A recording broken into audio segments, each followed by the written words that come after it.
सअलक इबादी अन्नी फइन्नी करीब महबूब तोखां मुंहिंजा बाना पुछन अल्लाह किथे आहे पोइ तूं फरमाए त मां अल्लाह हुन जे वेझो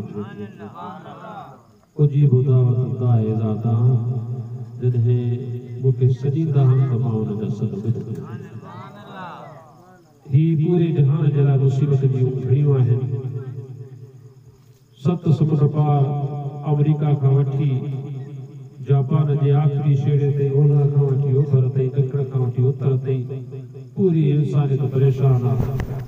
पर तव्हां असां ॾिसूं पिया जन वटि भलियूं भलियूं गाॾियूं अरबन खरबन जूं बजटनि सां अस्पतालूं ठहियल उन्हनि जा ऊचा ऊचा महल उन्हनि जा भला वाशरूम ठहियल उन्हनि जूं भलियूं भलियूं टांकियूं लॻल उहे परेशान आहिनि असां जहिड़ा कलमे वारा भगल नलकनि वारा बि ख़ुशि वेठा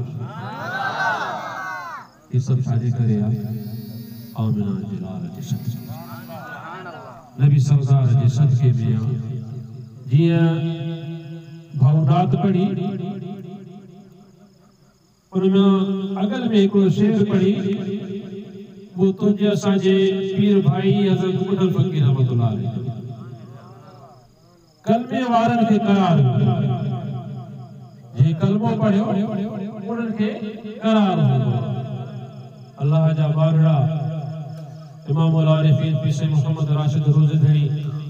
रज़ी अल्लाह अन्हु जो नकुल शरीफ आहे 5 मिनट में एक ॻाल्हि खे पूरो थो कयां पोइ तव्हांजो हाफ़िज़ साहब जेको वेठो आहे 10 मिनट जो ख़िताब करे आख़िरी दुआ घुरंदो अल्लाह जा बारड़ा इमामुल आरिफीन पीसे मोहम्मद राशिद रोज़ेधड़ी रज़ी अल्लाह अन्हु के ख़लीफ़ो महमूद अर्ज़ थो करे त साईं असांजे लाड़ मुल्क में मुसीबत पई आहे वबा पई आहे माण्हू मरंदा पिया वञनि का दुआ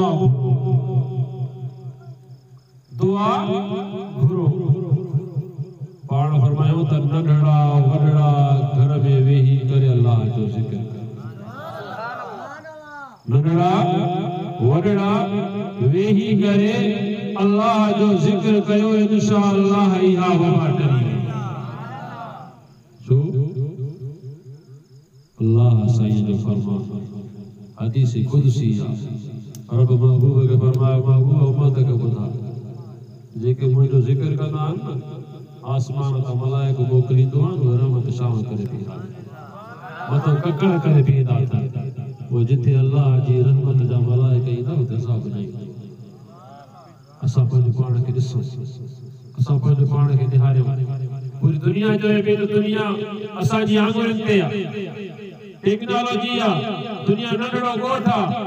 नंढड़ो वॾड़ो ॿार मोबाइल के नेट के कंप्यूटर के सब कुछ समझे पियो तो सब कुछ दुनिया में आहे अमेरिका में आहे बर्तानिया में आहे लंडन में आहे फ्रांस में आहे इटली में आहे न